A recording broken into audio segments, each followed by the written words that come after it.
Hi, I'm Michelle Sakurka. The New Jersey Business and Industry Association is committed to educating the public about the important issues impacting New Jersey's businesses and economy. That's why we're proud to support the important programming produced by the Caucus Educational Corporation. Funding for this edition of Think Tank with Steve Adubato has been provided by the New Jersey Education Association, Wells Fargo, New Jersey Sharing Network, dedicated to saving lives through organ and tissue donation, the Russell Berry Foundation, Fedway Associates, St. Joseph's Health, a passion for healing. It's what's inside us, and by the Fidelco Group. Promotional support provided by the New Jersey Business and Industry Association and by NJ.com. Small news, big news, true Jersey.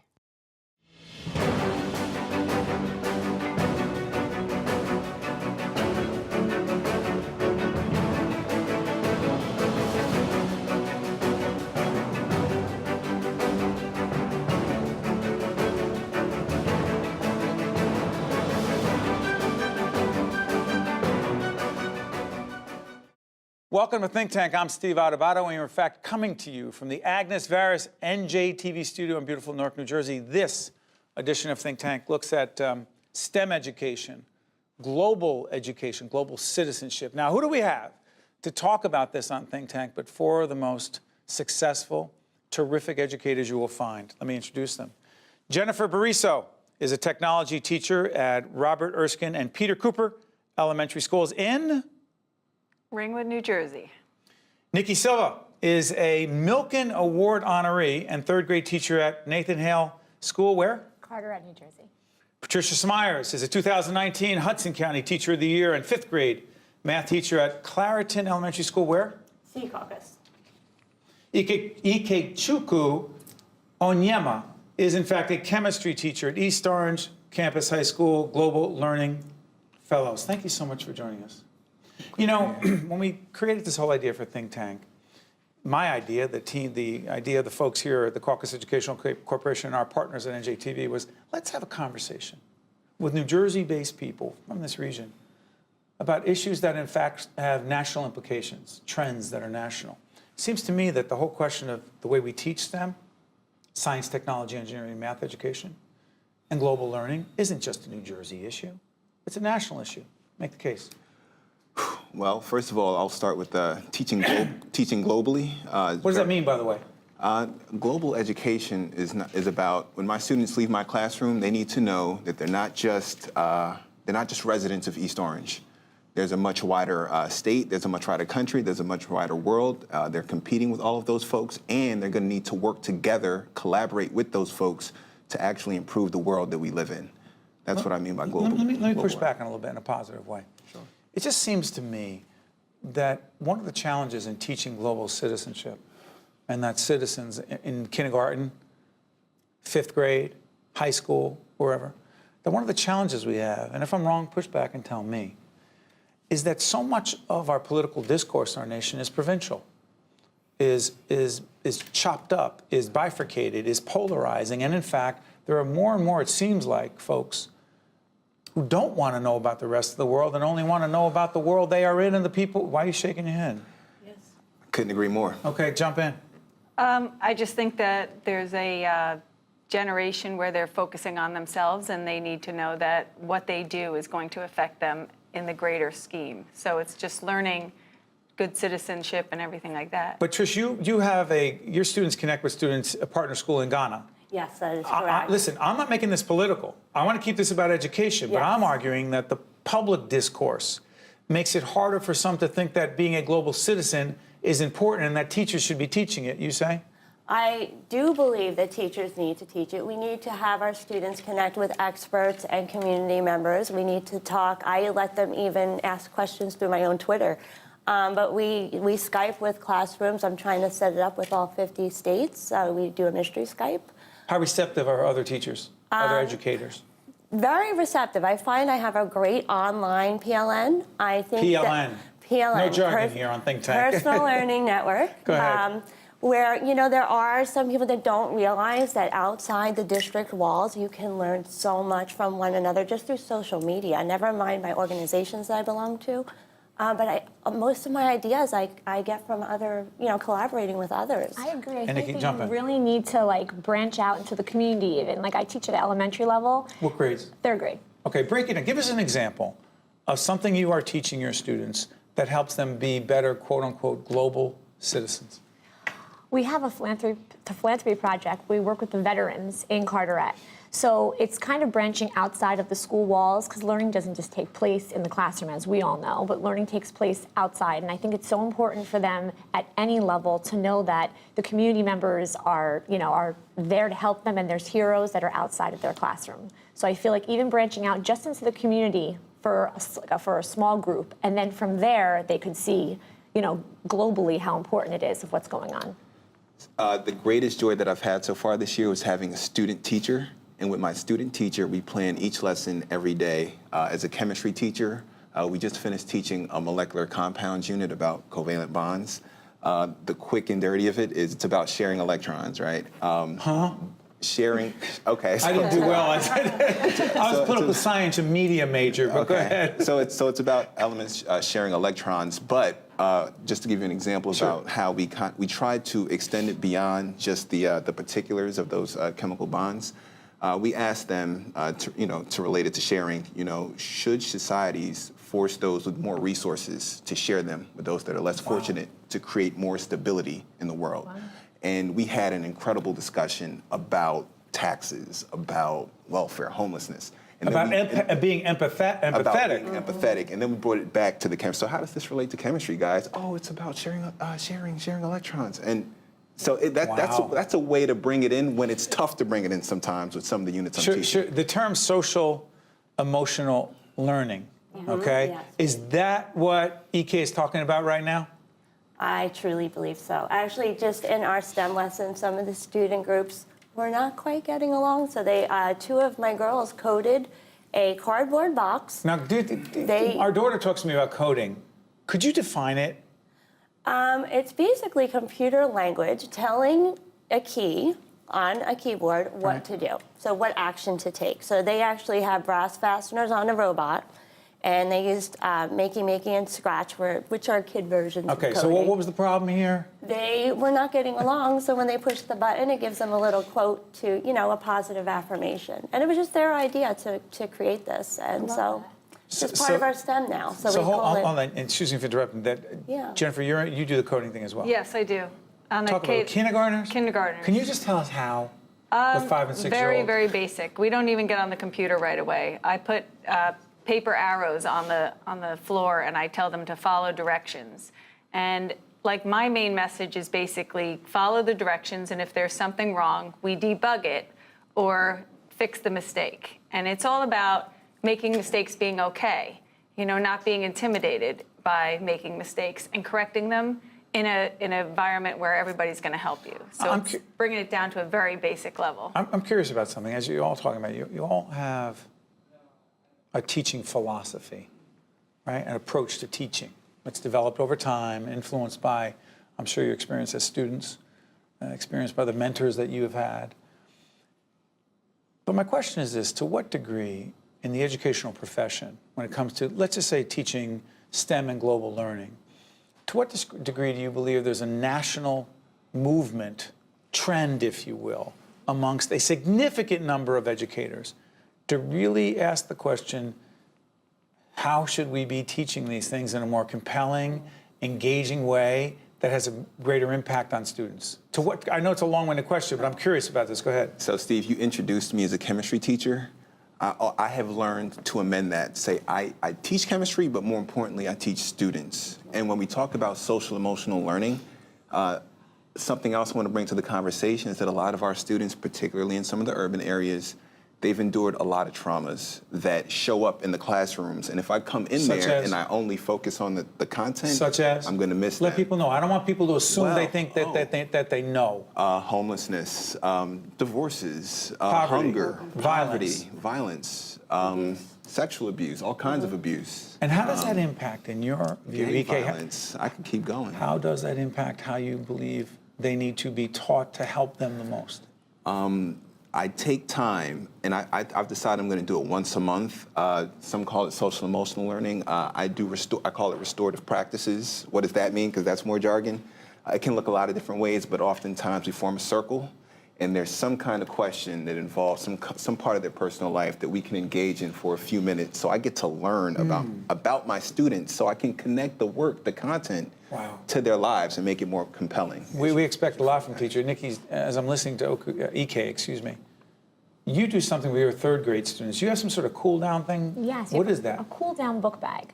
So what happens is if you're teaching a lesson and a student is just not focused, for everything that you've mentioned, if they're coming in with information from home or something that happened the night before. I'm in Carteret, correct. Not urban, but not, let's just say, if you don't, Carteret, let's just say this. It's not particularly wealthy. It's a working middle class community. Working middle class, yes. I grew up in Carteret, so it's a full circle. You know it well. Yeah, I do know it well. And, some things have changed, but this is, my hometown I'm teaching, and I love it. You love teaching in your hometown? I love it. In part because it's your hometown? Yes. Go ahead. But I just love the town. I love the Rambler spirit, So we made this cool down book bag. I first started out as a cool down center, and I had went to a workshop where they talked about all these different strategies you could use, like a pinwheel, you could blow on it, a squishy ball. I'm sure we've all used those before. I have one in my office. I should use it. Frankly, I should be using it more. Go ahead. But students at this age, they need a positive model of how to calm themselves down. And I think it's important to educate the whole child because not everyone has that positive role model. Like growing up, my parents were my biggest cheerleaders, and I want to be that for my students because not everybody has that. But that was your parents. You are the teacher. You are the cheerleader for your students? I think every student needs that. Oh, 1 second. Excuse me. You're everything? We're pretty much, we do a lot. We're their cheerleader. We're their guidance confidant, we're their, their friend, we're their enemy sometimes too, and it's just, we have to be everything for almost every child during the course of the day. Do you get paid enough? I don't look at it as a paycheck, to be honest with you. I know everybody would say, I would take less. I would take less, don't tell them. But listen, all I heard was, we do everything. And then I heard a description of it. I just asked, do you think you're being paid well enough to do that? I do a lot of things for free, but that's... Okay. Okay. I'm just curious. I think we love what we do. I know you love what you do, or you wouldn't be here in the room. School, We got to go to break, but I'm curious about this. From a national perspective, do you think that our country, that most citizens appreciate the value of someone in the classroom doing, quote, everything for their kids? Yeah, so to answer that question from a different lens, if you look around the country and you see a lot of the teacher strikes, we're hitting the streets, we're advocating on our own behalf, we're expressing what we want and need. If the folks in power would just listen to what we're asking for, that would go a long way. We're not asking for, millions, but we're asking you to listen, not just to the compensation package, but also what our students need. So a lot of these strikes, they're not just about money, they're also about resources, classroom size, et cetera. Give us counselors, all right? Give us the stuff we need to do the best job that we know we need to do. Well, our job on Think Tank, as we listen to EK, is to have a meaningful policy discussion about these issues, not just simply to celebrate 4 extraordinary educators, and that, in fact, you are, but to ask the question, what do we need to do as a society, as a country, to create an environment where we have more teachers like this, more educators like this? This is Think Tank. This is why we're here, and this is why we're thrilled that you're watching. We'll be right back right after this. To see more Think Tank with Steve Adubato programs and to listen to Think Tank with Steve Adubato, the podcast, visit us online at steveadubato.org. If you would like to express an opinion, email us at info@caucusnj.org. Find us on Facebook at facebook.com/Steve Adubato, PhD, and follow us on Twitter at Steve Adubato. Welcome back to Think Tank. I'm Steve Adubato, talking with 4 extraordinary educators from across the state and the national implications of teaching STEM, science, technology, engineering, and math, and global learning. I'm curious about something.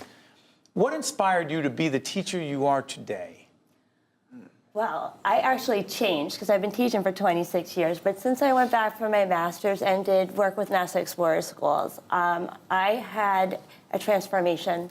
that I realized students need a voice. They need to be innovative. I had wonderful professors, and I wound up working with them, and an astronaut who Skyped with my students, and just to see those students light up when they actually talk to an expert or create something and have a voice.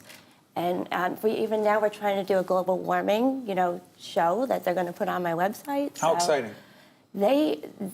I don't know who's more excited, me or them, but we just learned from the governor's wife that the First Lady. The First Lady was Tammy in a Murphy, meeting right. for the technology review, and, the Go Green New Jersey. I'm doing this. She's inspired us, so. Before I let you go, is it true that you let some of your students actually teach the class? Yes, I do. Okay, no, do you do that? I do too, You do that. I love it. How do you do that?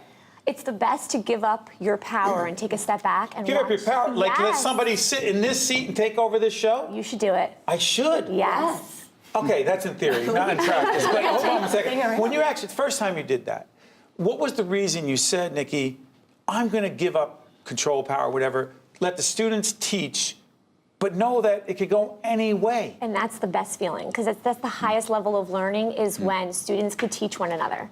And to see that in my classroom, those were some of my best lessons, and I didn't teach them. What inspired you to be the educator you are? The educators I've had in the past have really motivated me and inspired me to be who I am, and I feel like I'm still being shaped by administrators and teachers that I work with.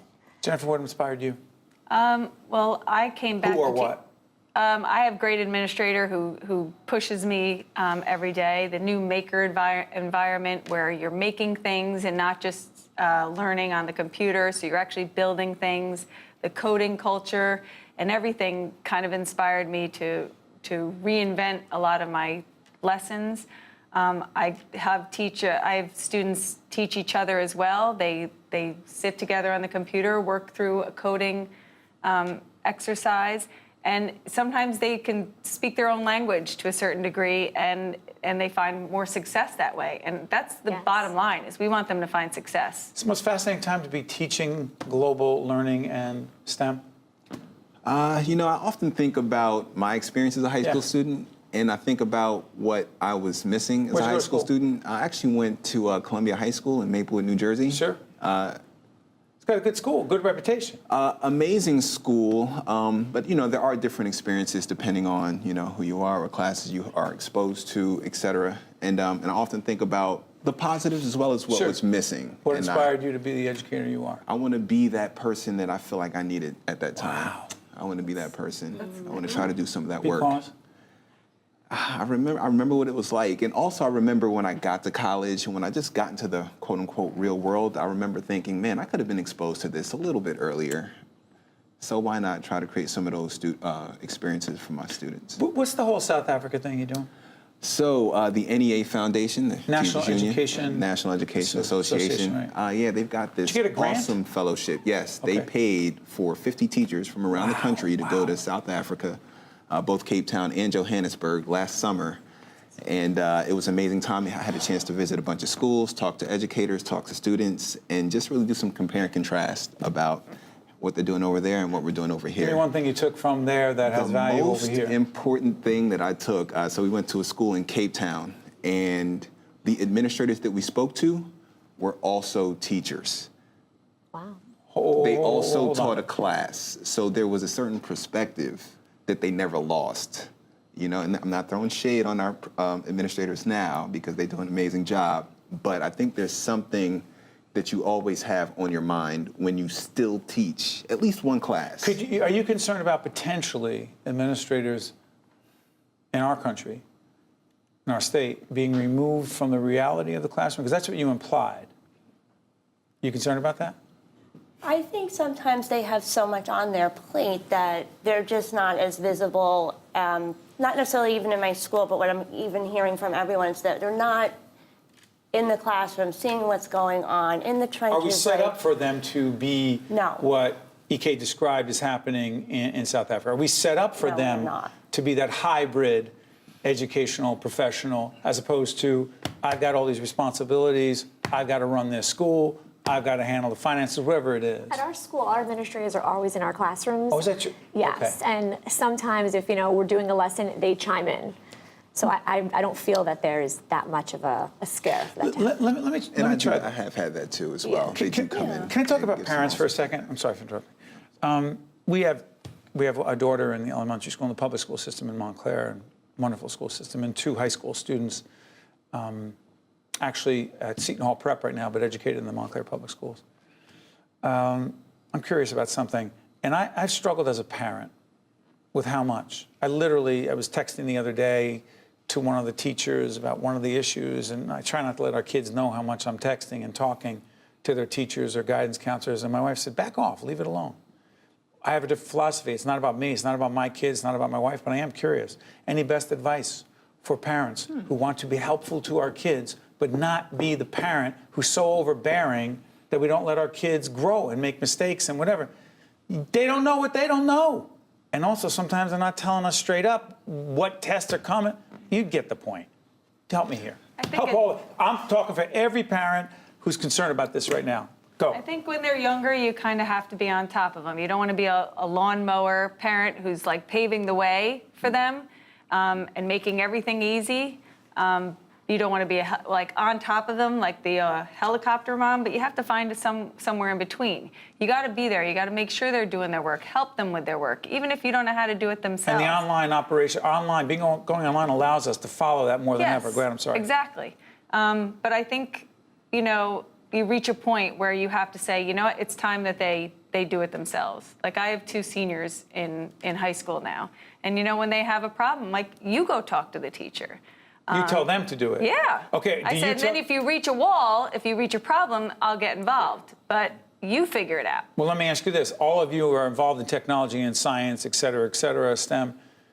Do you advocate us as parents being more assertive and direct with our kids about how much time they are spending on their devices? Absolutely. Oh, absolutely. And we should be watching what they're doing on their screens. Define watching. You wouldn't put a little child... I got a 16-year-old up on a 3rd floor. I go and he goes, Dad, I'm busy. I want to see what's on there. He's like, are you kidding me? Oh, I stalk my child. No, I'm sorry, you what? Georgette, check this out. You stalk your child? I do. I want to know. I want to know what he's doing on the first time we ever had a social media account. I made it with him. It just like New York City. I wouldn't put him there alone. So we're going to start together. We're going to hold hands, and then we're going to slowly let go of the reins. But I think the schools need to help with that. But I think the parents sometimes aren't realizing what's going on in their child's bedroom or Xbox. What about 3rd graders? I'll come back to you, Kate. What about 3rd graders? Are they using devices? Our daughter was she was dancing. She's in 3rd grade. Olivia was dancing last night. Did they know the whole thing? Where they show you the steps? Yes. She's really good when they show her the steps. But she's on a lot, more than I'd like. Do we limit it? I would definitely limit it. I think there's so much to offer outside or playing board games or even playing in 3rd grade, play with Barbie dolls. I played with Barbies for years when I was younger. I think that imaginative play is so important. I also want to be clear, she plays soccer, baseball, basketball. Okay, I just want you can't go. That's perfect. Yeah. Infuse yourself. Infuse yourself. Put yourself in their lives, and do not hesitate to curtail the amount of time they spend on these devices, because left to themselves, they'll be at it all day and all night. I see it in the classroom. If I don't say stop, they'll be on it. But I've also seen the benefits of when I need to even collect those cell phones and say, we're going to have a certain kind of experience today that the cell phones are going to hinder. So please don't. And also, as a parent, please, at least maybe this is colored by my experience in my particular education context, but I encourage parents to show up to as much as you can. Show up. Show up to as much as you can. Like just show up? Well, to the meetings, arrange appointments, but show up. Yeah, just be present. Be present. We need to see you present, because that home-school connection is actually, there's a distance. I think there's a significant distance. I have never been to my student's home before, right? There's a significant, and I need to know what's happening there. So to the extent that they can come to us, that's great. But if we can also create opportunities to come to them, that's also Final great. words. Educators are clearly our greatest resource. Teaching the children that we care about the most. One piece of advice to everyone right now watching New Jersey and nationally as to what it means for our kids in the future when it comes to STEM and global learning. What's one thing we need to do to get better at? Watch labels. STEM should be for all children, not just a gifted child, not just one's population, every culture, every background, every school. One piece of advice. Meet every student where they are, every entry point that they're coming in at, and encourage them and guide them to reach even farther than they thought they would be. One piece of advice. I think that start building blocks early and build on them again from wherever, same thing, wherever they are, and let them make mistakes. Let them correct their own mistakes. Absolutely. Don't jump in and do it for them. Let them figure it out. Ike, finally. STEM is definitely for everyone, and it's not just for a nice salary at the end. It's because there are a lot of challenges that we need to solve, and we can use that to solve these challenges. I want to thank all of you for what you do every day for our children in public schools. You're extraordinary, and we respect and appreciate your work every day. Thank you. Thank you. That's it for this edition. For everyone at Think Tank, I'm Steve Adubato. Thank you for watching, but most importantly, make sure that you think for yourself. Catch you next time. Think Tank with Steve Adubato has been a production of the Caucus Educational Corporation, celebrating over 30 years of broadcast excellence. Funding for this edition of Think Tank with Steve Adubato has been provided by the New Jersey Education Association, Wells Fargo, New Jersey Sharing Network, the Russell Berry Foundation, Fedway Associates, St. Joseph's Health, and by the Fidelco Group. Transportation provided by Airbrook Limousine, serving the metropolitan New York, New Jersey area. Autism is one of the fastest-growing developmental disorders in the U.S. Here in New Jersey, 1 in every 41 children is diagnosed with autism. And when a child is diagnosed with autism, every member of the family is affected. While there currently is no cure for autism, early detection and intervention can offer critical improvements for the child and tremendous benefits for the family. To learn more about autism, contact the Binder Autism Center at St. Joseph's Children's Hospital.